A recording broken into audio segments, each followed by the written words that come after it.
Bueno, seguimos en la búsqueda de Jesús, encontrando a Jesús. Y hoy vamos a tener a uno de mis discípulos favoritos, apóstoles favoritos, que es San Pedro. Les hablo de San Pedro porque se llamaba Simón de Jona, de Juan, y Jesús le cambia el nombre. Antes de la cristianidad, el nombre de Pedro no está escrito en ninguna parte, no se conoce. Este nombre cogió su auge porque Jesús le cambió el nombre a Simón y le puso Pedro. Se preguntarán ustedes por qué Jesús habrá hecho eso. Lo que he conocido de Jesús y de lo que conozco de la vida espiritual, sabemos que todo tiene un símbolo. Después vamos a hablar de los 12 discípulos, las 12 tribus y otros símbolos. Pero ahora vamos a enfocarnos en lo que significa Pedro. Pedro, precisamente, es en la palabra en arameo, que era el lenguaje que ellos hablaban en ese tiempo. El significado es roca, ¿verdad? Roca, piedra. Por lo tanto, no era un nombre, cuando Jesús le llama Pedro, él está haciendo aludir a una roca. Si vemos específicamente lo que la Biblia dice, San Mateo nos dice de esta incidencia cuando él le cambia el nombre, sabemos que Pedro declara que Jesús es el Mesías. Cuando Simón Pedro le responde a Jesús, cuando Jesús está preguntando ¿quién dicen la gente que soy yo? Está con sus discípulos y le pregunta, Pedro le contesta, tú eres el Mesías, el Hijo de Dios viviente. Y ahí es que Jesús le dice, dichoso tú Simón, todavía le dice Simón, hijo de Jonas, que sabemos que es Juan, porque ningún hombre te ha mostrado esto, sino mi Padre que está en el cielo. Y yo te digo que tú eres Pedro, y sobre esta piedra voy a construir mi iglesia. Y ni siquiera el poder de la muerte podrá vencerla. Te dará las llaves del reino de los cielos. Lo que tú ates en este mundo también quedará atado en el cielo. Y lo que tú desates en este mundo también quedará desatado en el cielo.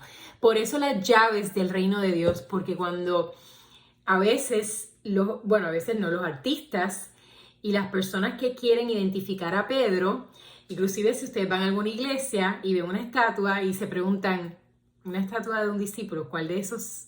¿Cuál es cuál?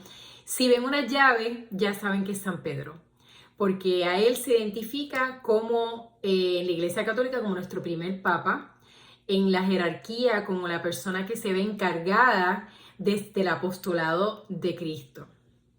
Pedro. Simón Pedro es un pescador sencillo que vivía en Capernaum, era casado, se dice que tenía un hijo al cual se llamaba Marcos. ¿Cómo sabemos que es el hijo de Pedro? Porque él lo escribe en una de sus cartas. Mi hijo Marcos. Hay un debate sobre esto. Dicen que a lo mejor puede ser un hijo adoptado o a lo mejor después de cierto tiempo una persona con la cual él compartió tanto que le llama hijo. Debatible. El punto es que Pedro dice en sus cartas que él es el hijo. Puede que haya sido un hijo adoptado, quién sabe. Pero sabemos que él estaba casado, porque en el Evangelio también vemos que Jesús en uno de los milagros cura a su suegra. Yo tuve la bendición de ir a la casa de Pedro, a Capernaum, de ver ese mar de Galilea, que no es un mar, que es un lago, que es una cosa, es una experiencia espectacular. Se ve la casa y se ha hecho una iglesia encima de la casa de Pedro, y por la forma en que está la casa hecha, nos damos cuenta de que Pedro no era una persona de alta clase, pero sí era media alta, lo que se consideraría media alta.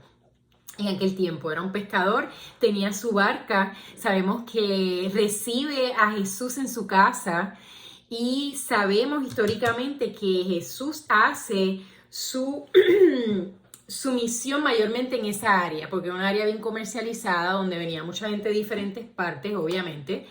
Y Jesús se encuentra ahí. Además que en Jesús de Nazaret, en Nazaret lo sacan de, prácticamente no hay profeta en su tierra, como dicen, precisamente porque a Jesús lo sacan de su tierra y él tiene que irse porque si no, pues No lo querían allí. Anyway, so Pedro, ya conocemos eso de Pedro. Sabemos de Marcos, porque es importante conocer quién es Marcos, porque el tercer evangelio es de San Marcos. Y ahora tenemos una relación y sabemos por qué el evangelio de San Marcos, inclusive historiadores que han estudiado, se me trabó las escrituras en su dialecto de arameo y griego, dicen y están ellos seguros de que San Marcos, el Evangelio de San Marcos, es el más importante, ya que San Lucas y Mateo, que ya hablamos de Mateo, no hemos hablado de Lucas, del Evangelio de San Lucas todavía, sacan información de San Marcos. Uno se pone a pensar, hace sentido, porque Pedro es considerado el líder del movimiento del cristianismo, de la iglesia. Por lo tanto, Marcos iba a tener esta información directa de San Pedro, la iba a poner por escrito, iba a ser el líder.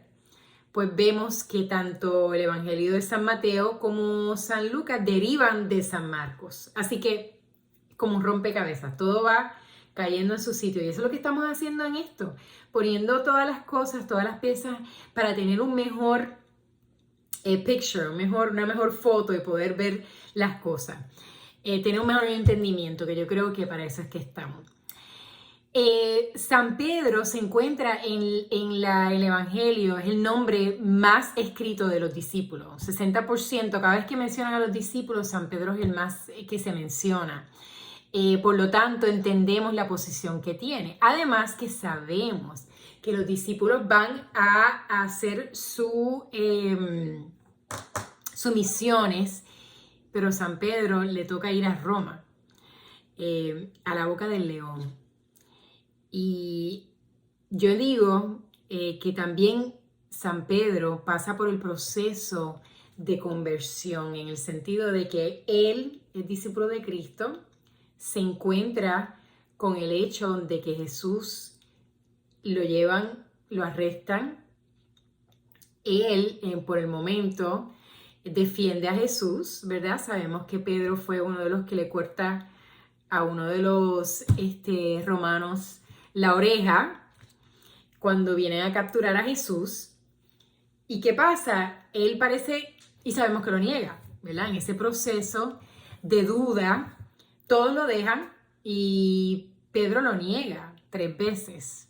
Eso está bien evidenciado en las escrituras. A pesar de que lo niega, sabemos que Jesús lo perdona. Sabemos que Jesús, como quiera, le da la posición que le da.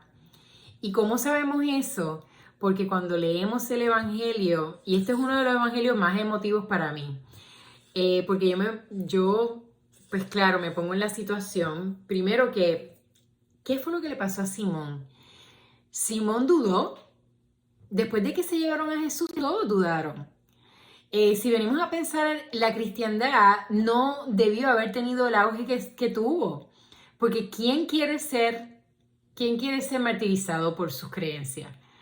En ese momento, Pedro dijo, no, gracias. No solamente él. Lo interesante es, tenía miedo. Es normal. ¿Qué pasó? Que Pedro cambió de su parecer. No solamente Pedro, los restantes discípulos se convirtieron en feroces voces, en apóstoles, en llevadores de la palabra, obviamente de por boca en este momento, predicando por todas partes. Pedro fue a Roma, Pedro fue a la boca del león, Pedro sabía lo que le esperaba. Y después cuando pasa la resurrección, y pasa, obviamente reciben el Espíritu Santo, que se van y se dispersan todos, Pedro deja a su familia. Pedro se va y sabe el destino que le va a tocar. Porque escuchamos a Juan en el capítulo 21, después de que Jesús resucita, que se encuentra con los discípulos, le dice a Simón Pedro, Simón, hijo de Juan, ¿me amas más que estos? Y Pedro le contestó, sí, Señor, tú sabes que te quiero. Jesús le dijo, cuida de mis corderos. Volvió a preguntarle, Simón, hijo de Juan, ¿me amas? Pedro le contestó, sí, Señor, tú sabes que te quiero. Jesús le dijo, cuida de mis ovejas. Por tercera vez le preguntó, Simón, hijo de Juan, ¿me quieres? Pedro, triste, porque le había preguntado por tercera vez si lo quería, le contestó, Señor, tú lo sabes todo. Tú sabes que yo te quiero. Cuida de mis ovejas. Te aseguro que cuando eras más joven te vestías para ir a donde querías, pero cuando ya seas viejo extenderás los brazos y otro te vestirá y te llevará a donde no quieres ir. Al decir esto, Jesús estaba dando a entender de qué manera Pedro iba a morir y a glorificar con su muerte a Dios. Después le dijo, sígueme. Cada vez que yo lo leo, yo me pongo en el lugar de Pedro y de Jesús. De Jesús porque le dice, ¿de verdad tú me quieres? 3 veces. Cuando usted en una relación le dice, como que él, claro, tenía duda. Mucha gente dice que él lo dijo le pregunta 3 veces por la negación para cancelar la negación que fue 3 veces que Pedro lo negó. Yo pienso que Jesús le pidió a Pedro y les quería dejar saber a él, mi sentido común me está diciendo, ¿tú estás seguro de lo que tú estás haciendo? Porque te quiero que me cuides mis ovejas. Y se lo dice 3 veces. En algunos ponen alimenta mis ovejas, cuida mis corderos. La traducción pues a veces cambia, pero el mensaje es el mismo. Inclusive le dice, te van a llevar donde tú no quieres ir. La profecía, ¿verdad? El destino que le esperaba a Pedro. Y Pedro lo acepta. Y lo acepta de tal forma que de nuevo sabemos que sí va a Roma. Que sí va a Roma, que sí. Y aún sabemos también que por un tiempo sabemos que todo esto se va haciendo, todo el apostolado de Cristo y el movimiento es verbal. Mucha gente no sabe escribir ni leer, todo esto es hablado. Y hay personas que se aprovechan de la situación, desafortunadamente, hasta en esos tiempos, y empiezan a diversificar y a cambiar. Diversificar es la palabra correcta. A cambiar el significado de lo que estaba diciendo Cristo. Y Pedro se da la tarea de encontrarse a todas estas personas y a visitarlos. Mayormente hay una documentación del encuentro que él hace, Pedro, hace con Simón, Simón Magnus, Simón el Mago, que es el padre del agnosticismo, que él crea otras sectas, las cuales comienzan a cambiar cuál era el mensaje de Cristo. Y esto es bien importante porque están los libros agnósticos, que son evangelios que se escribieron, que no están aprobados en el sentido de que no tienen la verdad.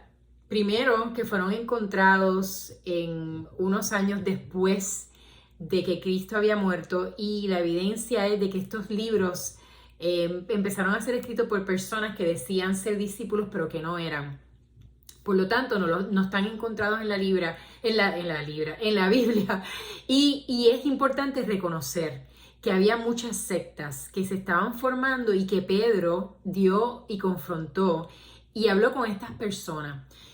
Y ahí es que Pedro empieza a pedirle a los cristianos verdaderamente que se reunían, obviamente en este caso clandestinamente porque estaban siendo perseguidos, que hicieran una proclamación de fe.